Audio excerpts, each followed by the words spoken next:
Well, hello, how is everybody this fine Sunday evening? Oh, I'm great. You're great, huh? I'm so good.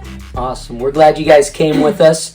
As promised, we are here to do how to train your parents. How to train your parents. So, I guess this would apply for... Your dragons? Is what you how to train your the other day? Yeah.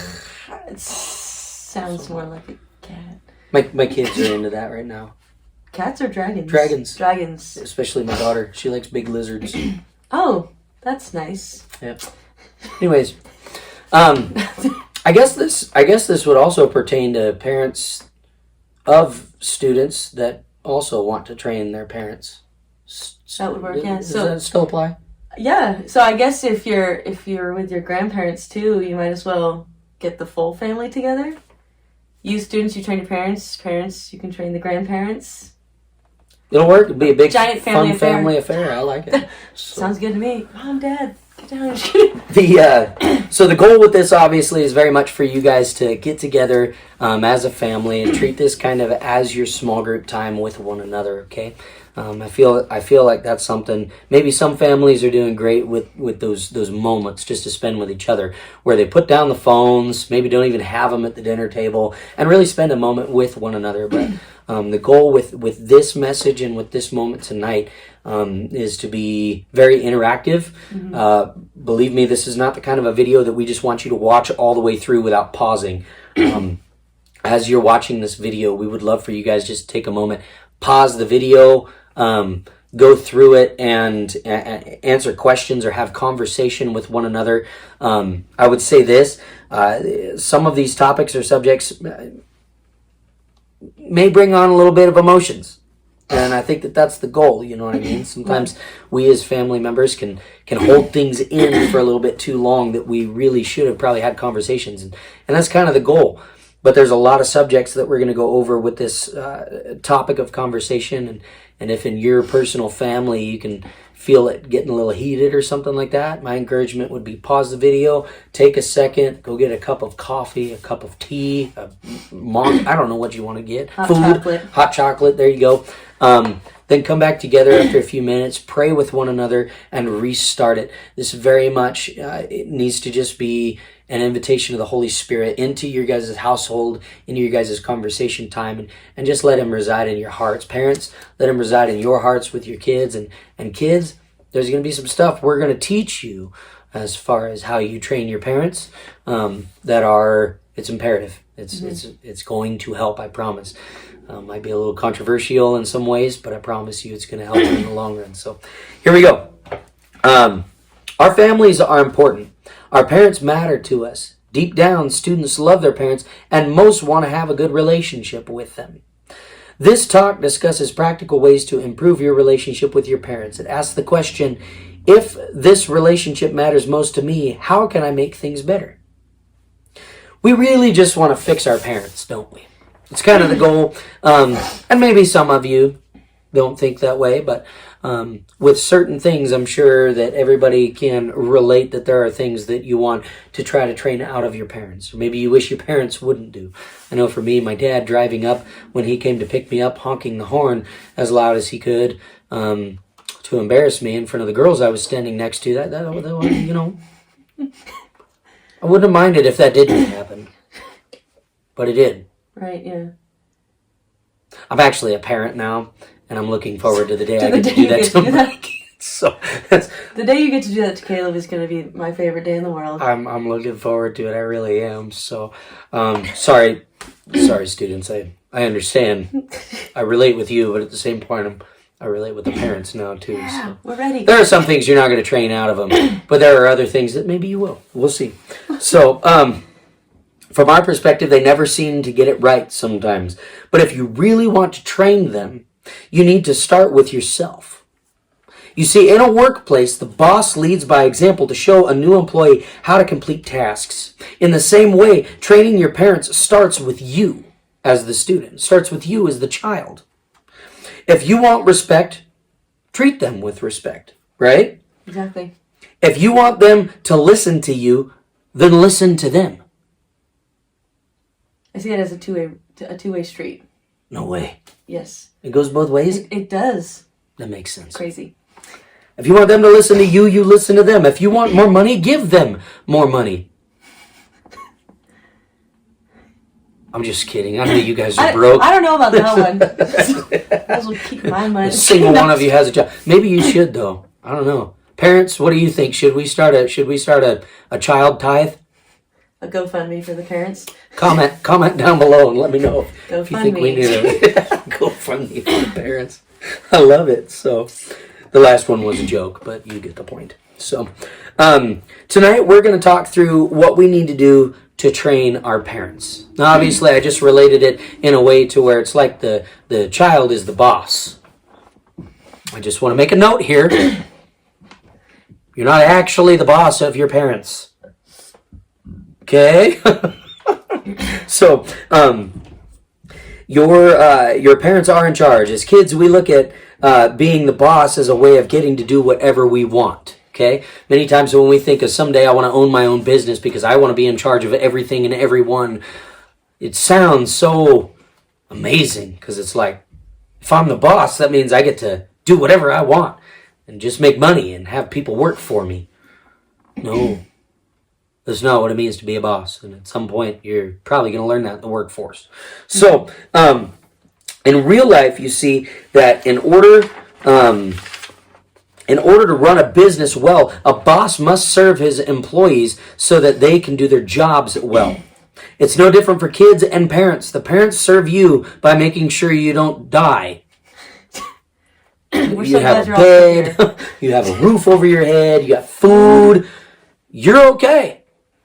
That's how your parents are serving you. They're doing pretty good. They tell you, I love you. You know, maybe every once in a while they make mistakes or something and don't say I love you, and possibly it was because you were kind of a turd. Whatever, you know, I'm not there. I don't know. We all were. We were all a turd at once.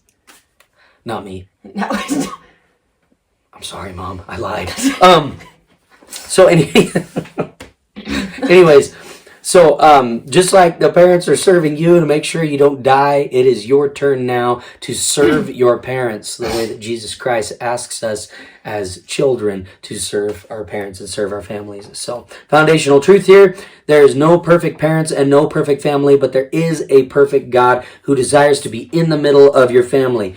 We must not ignore God's desire to be involved in our families. So, with that being said, I'm going to let Hannah go ahead and take the first point here. So, go ahead. That was awesome, just bringing out the points of, like, this is a family thing, not just the parents to the kids, but the kids also to the parents, right, which is really cool. I think we think of it as, oh, it's just the parents who get to lead us, and it's like, no, parents make mistakes too, and it's okay to be like, hey, Mom, Dad, I think you messed up. So for the parents to be like, oh, thank you for letting me know that, I think is good on the parents' side. By the way, it does make parents mad in the moment, but they think about it. But then they think about it and they're like, oh, man, my kids are awesome. Look at how they can just, but say it nicely. Okay? Do it respectfully. Respect, that was in there too. Which brings us to one of the first points, which is don't compare. And I think a lot of kids do this in this day and age, not just this day and age, but we've done it forever. It's where we get to talking with our friends and we hear, oh, their lives seem so perfect. Their parents let them do all this stuff. And it's like, I've got all these rules in my family. And it's like, why can't my parents be like theirs? They let them stay out late. They let them do whatever they want. And it's like, in the moment, we think my parents are horrible. But from the parents' side, it's like, we just want, I'm not a parent, but I see it as like, my parents would do this. Like, they just want to protect you. And they want to know that, they want you to know you're loved. So, in the moment you think, wow, I don't get to do anything, or all this stuff is being taken from me. And it creates the divide between you and the parents. And the parents are just like, I'm just trying to give you what I think is best for you. And at that point, the kids are like, but I want what's best for me. And I want to be able to choose that. You don't know you can't handle the truth. You're the kid. I'm like, I think we've all gone through that. We think kids are so much smarter. And it's like, no, I'm sorry. I was like, it's like your parents have gone through the same thing. So don't think that they're like, we don't know what's best for you. It's like they went through that phase too. And so it's like, trust your parents know what's best for you, and don't think you always need to compare to the other families. Like I never tried to compare my family to somebody else's, because I'm like, of course they're going to be different. Like, no family is going to be the same. Yep. And so it takes me into Numbers 13, 26 through 28. I'm just going to read that really quick.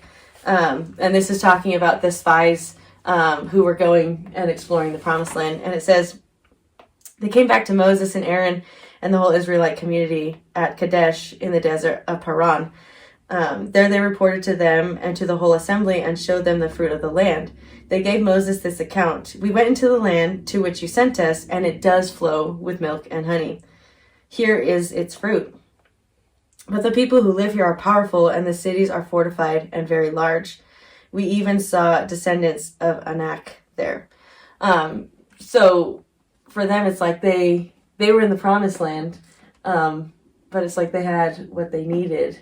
And it's like they saw what everybody else had. And it's like, well, if we could just be there like them, then we would be totally fine. Right. And it's like they come back and they're like, but God has promised us this of what we have right here.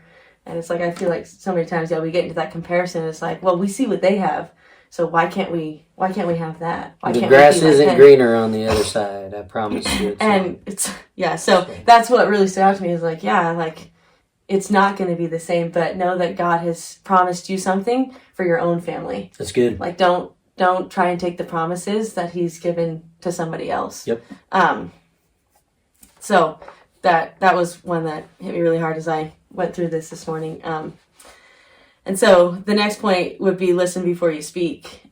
Many times we jump to conclusions about the decisions our parents make for us.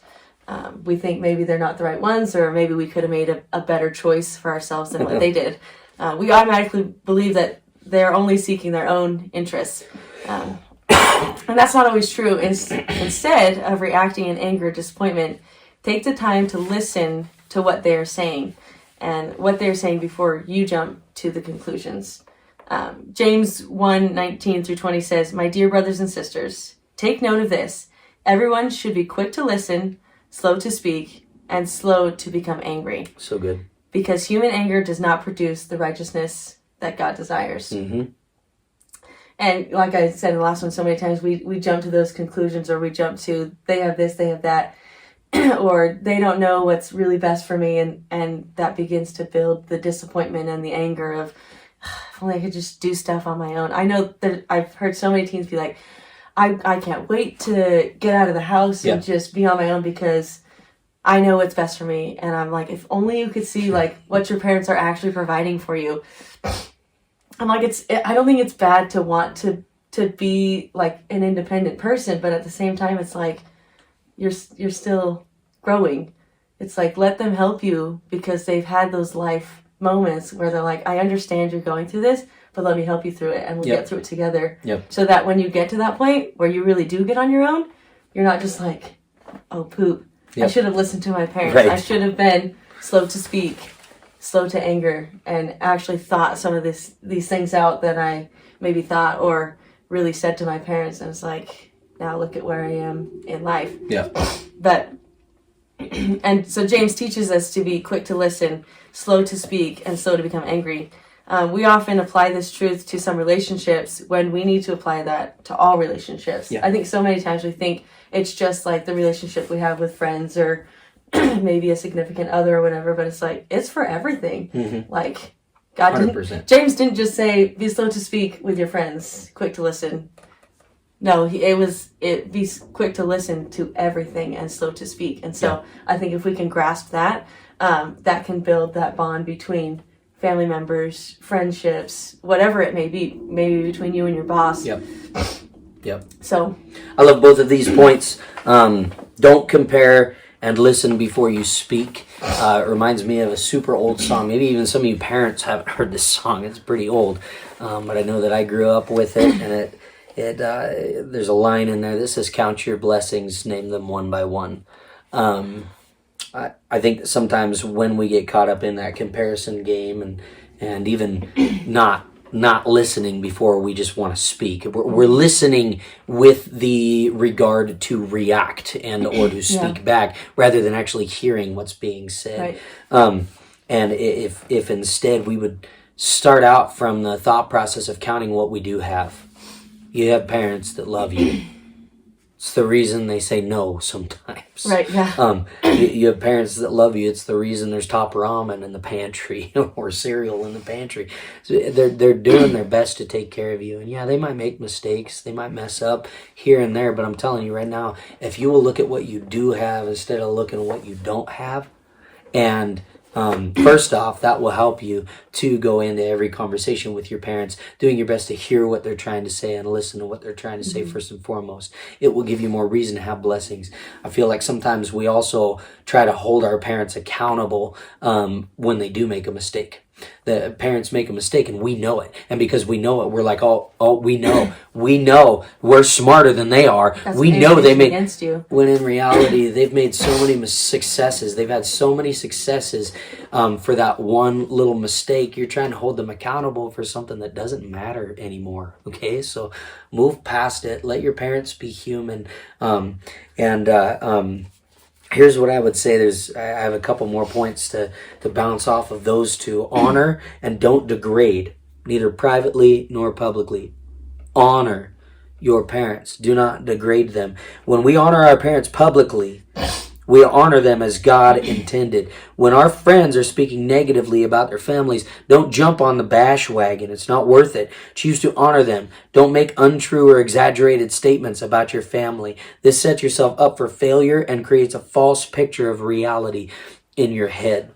Again, all of that, honoring and choosing not to degrade your parents or your family just because your friends are ticked off at their families and they're willing to, I'm going to call it what it is, gossip about their parents. If you jump in on that, I promise you, you're giving up something. And more than anything, you're giving up thought processes that are positive towards your family. And you're exchanging those positive thought processes towards your family and your parents for very negative ones. And those negative thought processes are going to lead you into places in your relationship with your parents that I promise you don't want to go. They're not going to help in the long run. They're going to make it worse. Yeah. And quite frankly, I even go back to that adage, the grass is not greener on the other side. If on your side of the fence you don't think the grass is green enough, obviously somebody needs to water it. That's good. You're the one that needs to go and water it. And what I mean by that is start to nurture and take care of your side of the relationship in your families. I think that's one of the best things. So honor, don't degrade, and build trust. That's the big one. Build trust. Don't break it. This is huge, you guys. Because the problem is, if you're willing to go and jump in on the bash wagon and gossip about your families, then you don't want to trust your parents. You're not doing your best to build that trust to where your parents can look at you and go, I know my daughter, I know my son, I know they're going to go out and make good choices. I've given them the keys to the vehicle that, quite frankly, they're going to get out on the road and could potentially run into something, or somebody could run into them and their life in an instant could be gone. Your parents are taking some huge steps to trust you. Don't break it. Build it. If you want your parents to trust and be trustworthy, then be trustworthy. Parents genuinely want to trust you, but all it takes is to break trust coming 45 minutes past curfew a couple of times. Then your parents don't allow you to go out with your friends on the weekend, and you get mad and you complain and you have a bad attitude, and then tension begins. We unfairly blame our parents when we are the ones who start the mess in the first place sometimes. Why do we put ourselves through this heartache? Why do we do it to ourselves, you guys?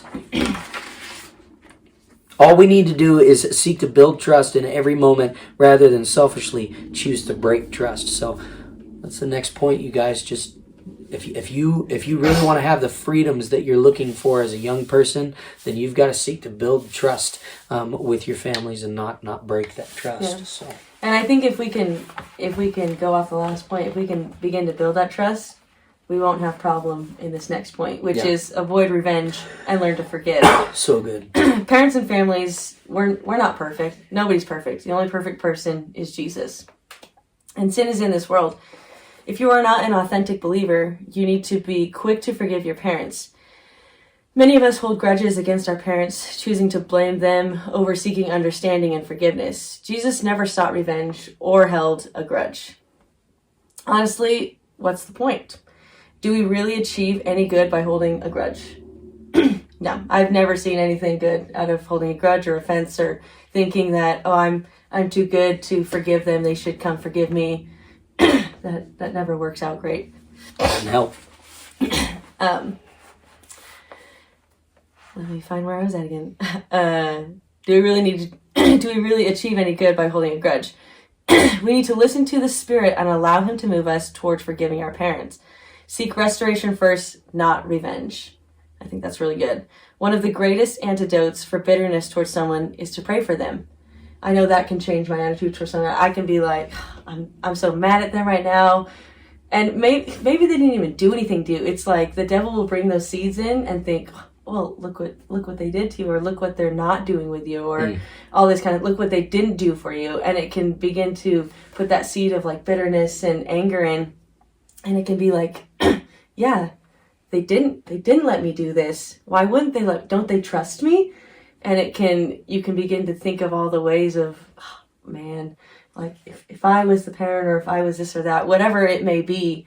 But I think if we can stop to just pray for them and be like, hey, maybe they don't really understand what's going on right now, or anything can be going on. But if you can stop to just pray for that person, or maybe that family member that you feel hurt by, I know that can change the countenance and be like, I should forgive them. Like, I shouldn't hold them to something that they don't even know what's going on.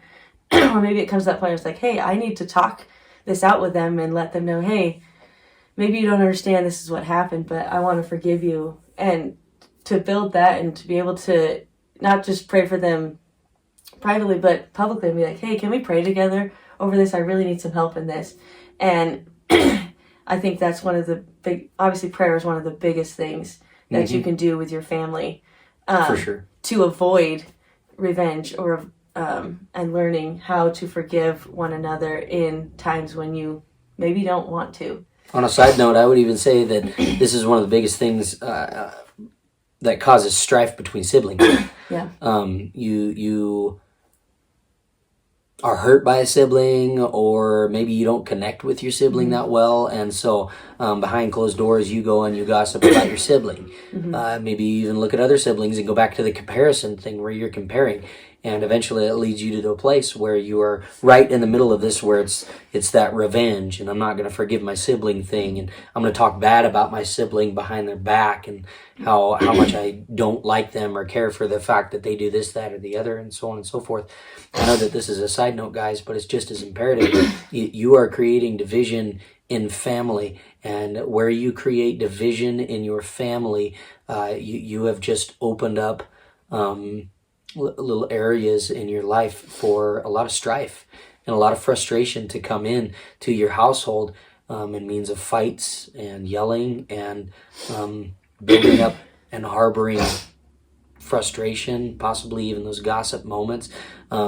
You sometimes, if you're not careful, can even make your entire family look poor to everybody else around you through this little gossip fest that you might choose to have. Because sometimes that's the best revenge you think you've got. You can't vent in the household because you get in trouble, so you go vent to everybody else, and you portray it in such a negative way, and it's not as bad as you might think it is. So I would just urge you guys be careful with that as well. Which kind of leads to the question. So we were talking about how you can pray for your family. So when was the last time maybe you prayed with your family or for a family member? Yeah. And good. So maybe this is a great time, like we said, to pause the video and maybe take this time to say, hey, we need to pray together right now. Maybe there's something that your family has been going through right now, and you're like, we just need to pray to it right now. We don't want to wait until it's too late or whatever to pray. So if you feel like this is maybe a time to pause the video and get together as a family, maybe you're not with your family yet right now, but you're like, hey, maybe I need to call my mom or dad or or a sibling that I was really mad at the other day, and say, hey, I just want to pray with you, and I just want you to know I forgive you for this. So go ahead and do that if you want to, and we'll get to the next point. Yep. So the next point here is choose to love. Okay, and this is by far over all the other points that we've listed. This is number one. All the rest of the points that we're going to list, choosing to love is imperative. It is the most scriptural basis that we have to go off of in the Bible. It is what Jesus told us to do again and again and again and again in every situation, especially with those that you're close to. When you choose harshness and you choose anything else other than love, it automatically leads you to all of those negative places in your family that we were talking about. I know that you can't control your parents and their responses or reactions to you, and you can't control your siblings' responses and reactions, but you can control yours. Just because they're doing it maybe doesn't mean that you should also choose not to love. Mm-hmm. If you choose love, then you're going to become the difference maker in your family. Okay? So, I've heard students say, I hate my parents. It's usually not what they mean. When you say that, you are clearly unhappy about your situation with your parents. Maybe they are making decisions for your life that you don't like. Maybe you are grounded for stupid reasons, you would say, and you're not happy about it. Let's be real about this. God has put you in the family you are in. The parents you have really do love you. When you came into the world, your parents did not ask God to put you back where you came from. So they have loved you from the beginning, even though you may not feel like they love you now. Maybe some of the friction you feel in your family is caused by mistakes or hurtful words in the past. Let's look through the hurt and seek to love unconditionally. Your attitude about your parents matters. Deep down, regardless of the hurt stirred up in recent days, you truly love them. Choose now to love, not stir up more hurt. You care about your family. You desire to make things right in your family. The best way to begin the healing is to choose to love. Now I'm going to wait for just a second here. Try to let the jet go over the top of us so that it doesn't interrupt the sound here. We still tried to find the quietest place in the house, and here you can hear anything. It doesn't really matter where you go. We're in my father-in-law and Hannah's dad's basement right now. It's a nice office, but soundproofing wise, you can hear everything. Thanks for being quiet, parents upstairs. So, yeah, choosing to love is 100% our number one goal as we live life, especially with our families, you guys. If I'm just going to go ahead and read 1 Corinthians. I know you guys have probably heard 1 Corinthians 13, 4 through 7. If you've been with me for any amount of time, this is my favorite scripture that there is in the Bible. So, you what? If you've been to a wedding, you've heard this one. If you've been to a wedding. Love is patient. I'm going to stop there. Sometimes we get too impatient. I think that's one of the most... There's a reason I think that it's stated first. Love is patient. You got to bring yourself to a place of patience, especially with your siblings, with your parents. Love is patient. Love is kind. It does not envy. It does not boast. It is not proud. It does not dishonor others. It is not self-seeking. It is not easily angered. It keeps no record of wrongs. Love does not delight in evil, but rejoices with the truth. It always protects, always trusts, always hopes, and always perseveres. What I love about that breakdown as far as love is it gives you not only what you do in order to love, it gives you a whole list of what not to do. It makes it very easy. If you guys get into these different places or thought processes towards your parents or towards your siblings or anything like that, it's very easy for you to gauge in your heart whether or not you're choosing love for that person or discord and therefore unlove, if you wanted to say it that way. You guys know. You know what's in your hearts, and I'm urging you right now, it's not just for them. It's even more so for you. If you will choose to love first, it will change the entire demographic and atmosphere of your household if you're the one that chooses to take responsibility in means of love. Yeah, and with that choosing, it kind of brings us to our last point, which is you can be the transitional generation in your family. And you may be watching this right now and thinking, it is really bad in my family right now. I don't know how anything can change. But that doesn't mean it has to be that way in the future. Yeah. I use the term transitional generation because the cycle of divorce can be broken through you, if that maybe is happening. And it doesn't have to be that. It It can be anything that you're like, man, this is really bad, but I don't want it to continue. So I'm going to be the one to say no. Like, we're going to love. We're not going to seek revenge. we're gonna learn how to trust each other. And that can be you. The cycle of dysfunction of your family can be broken through you. You can make up your mind now to make decisions that honor the Lord when you begin your marriage or start a family. Make the decision now that you will not fall into the generational sin of your parents, but seek to honor God in your family. Remember, being the transitional generation is not easy. It takes twice as much prayer and work on your part. But think about the future you'll have when you decide from this day forward, I'm not going to let this continue in the family that I have right now, that I'm in right now, or the family I'm going to have later on in life. Yeah. Think about 30 years from now when your kids have kids and you are growing up in a godly home full of love and honor. How awesome will that be?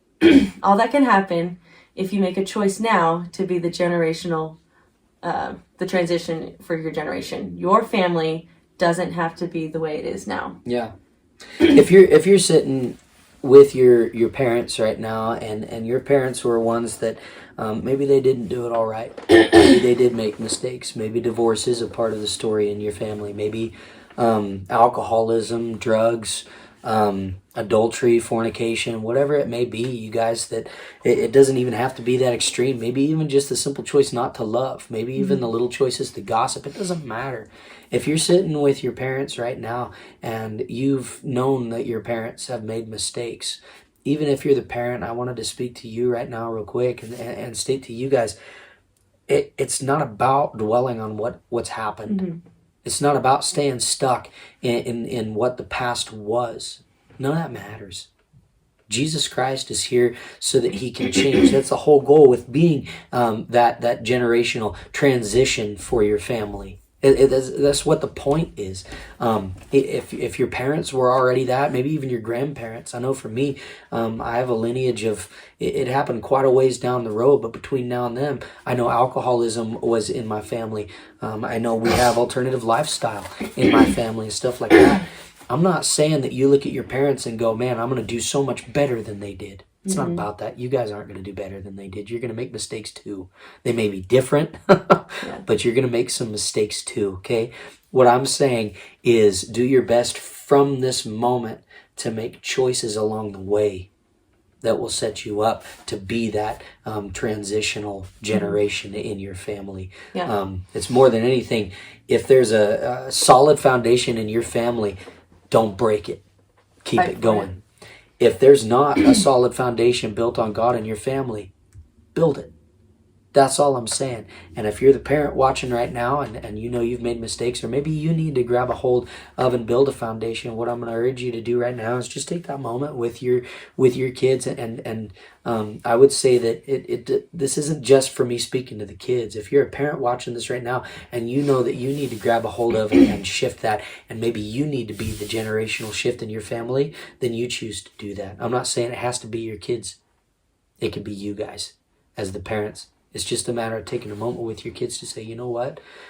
We're going to do that right now. We're going to do it with you guys. We're going to establish a different foundation. We're going to begin to read devotions with one another. We're going to begin to pray with one another. We're going to begin to pray with you guys and seek after God. We're going to become more consistent on Sundays with being at church, so on and so forth. Whatever it might take in your guys' family, this isn't just for you guys as kids. This is also for you guys as the parents, just to look at what's going on in your family and what can we adjust so that we just have that solid foundation. It starts with one of you, but it doesn't have to be the kids. It can also be you guys as the parents. So I just wanted to state that.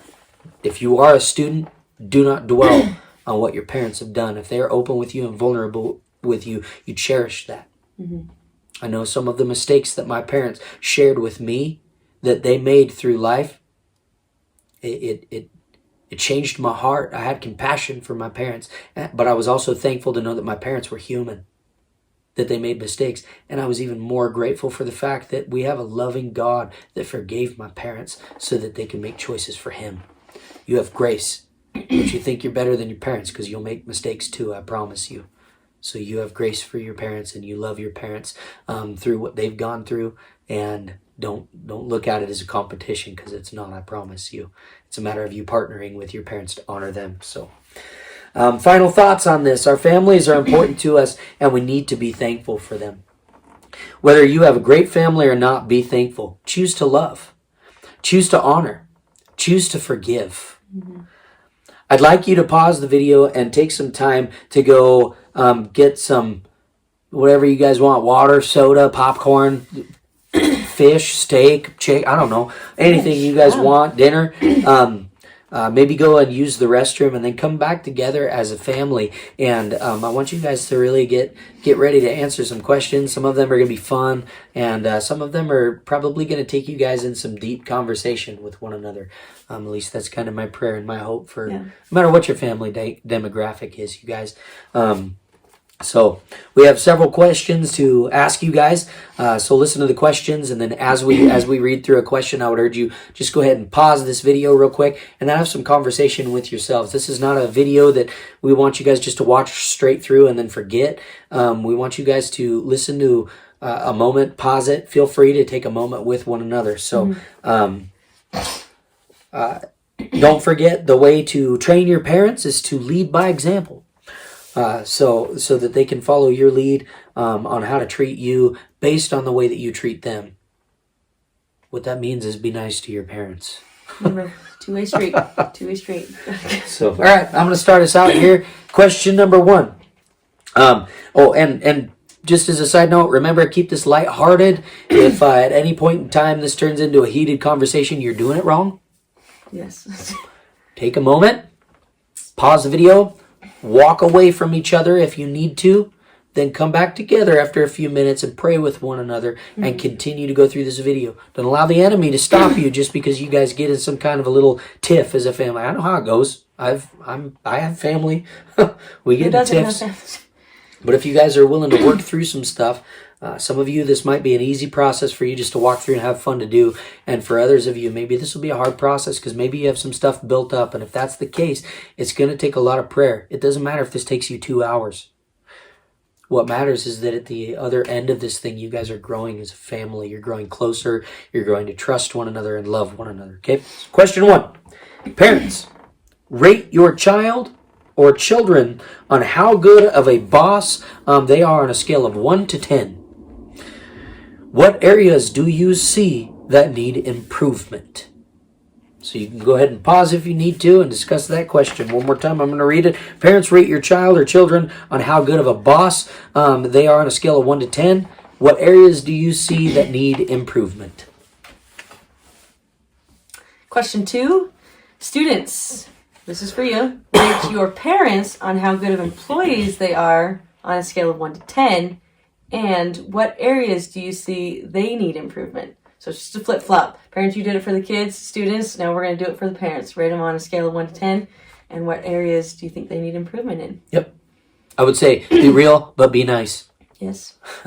Love. Love is what this is all about. Amen.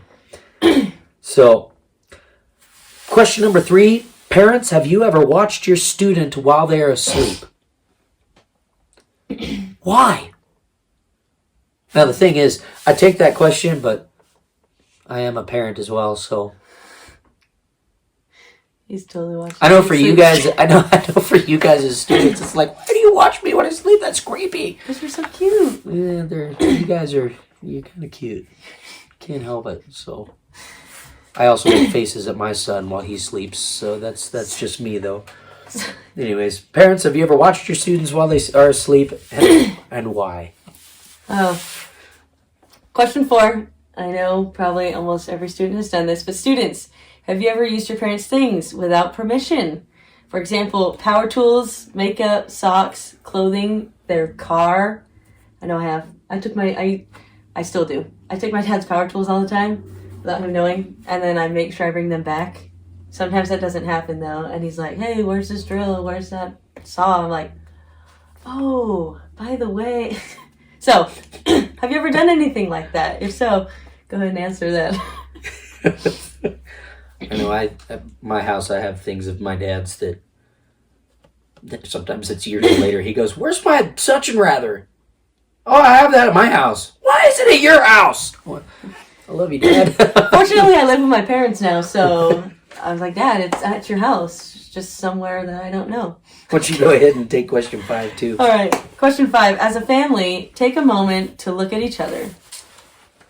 Does your family have peace and closeness, or does it feel like everyone's always ready for a fight? Yeah.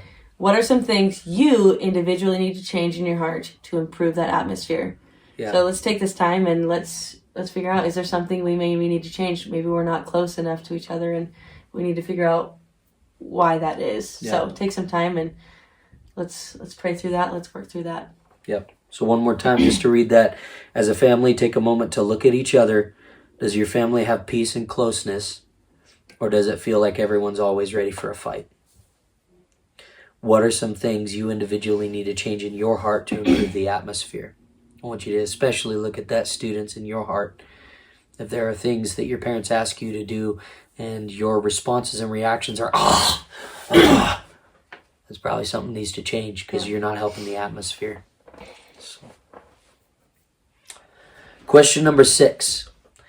Take a moment to pray over one another. If there are places you need to ask for forgiveness or just forgive someone, then just do it. I promise you guys, it is so worth it. Christ freely forgave us.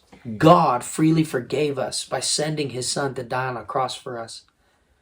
We don't have the right to have unforgiveness. We don't have the right to harbor unforgiveness in our heart because of what Christ did for us. Mm-hmm. It is one of the number one no-nos that you have unforgiveness. So if you need to forgive or ask for forgiveness, then I urge you, just do it. It automatically clears the air and it automatically basically punches Satan in the face when you choose to forgive or ask for forgiveness for something that you have done. It automatically just creates a deep love and respect for one another. So after you have had a moment with one another, I encourage you to take communion as a family.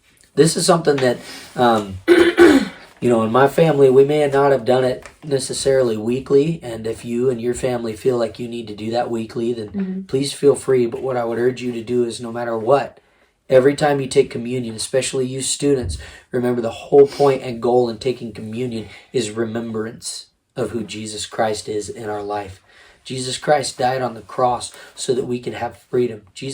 Christ died on the cross so that we would no longer be dead. What does it mean to be dead, Hannah? It means you have ultimate separation from God. That's truly what it means to be dead. If you are dead, it doesn't mean that your life is no longer in this body. This body doesn't matter. You don't get to take this body with you. This body's decaying. You don't want to take this body with you. What it means to be dead, whether you're alive on earth or not, is ultimately it means to have separation from God, which means that if you have life and life abundantly, it means you've received Jesus into your heart, and it means you will live for eternity with Jesus Christ. It means you can't die. Even if this body loses its life, your life moves into eternity with life, eternity with God. So it is so worth it to take communion as a family and pray over one another from time to time. And I know those moments when my family did it, I even tear up just thinking about it because it really brought us together in a close way. So find the communion items. And if you guys don't have grape juice and crackers at the house or bread or anything like that, use water and chicken if you want. I don't know. Just find something of a liquid form and something of a food substance that you can utilize to take communion with one another. And I don't mean to blaspheme what Scripture says as far as utilizing the wine or the grape juice and the bread and so on and so forth. But at the end of the day, I believe so much more in the heartbeat of just remembering what Jesus did and doing it as a family with one another. So. What you can do to do that is grab your Bibles and read 1 Corinthians 11, 23 through 34. I would urge you, if the father is in the household, Dad, grab a hold of that Bible and go through that.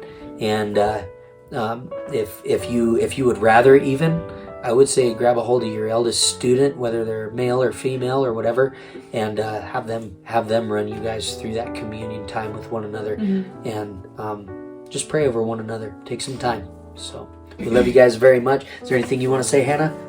I've just enjoyed this time, even though it's been online, but to still connect with everybody has been awesome, and we're praying for you guys all the time, and we can't wait to get back with you guys on the 26th. So I pray blessings over this time with your family, that if there is anything that we've talked about that is really resonating in your heart, that you guys will be able to come together closely as a family and and build those bonds stronger through this video. So love you guys very much. Have an amazing evening. see ya.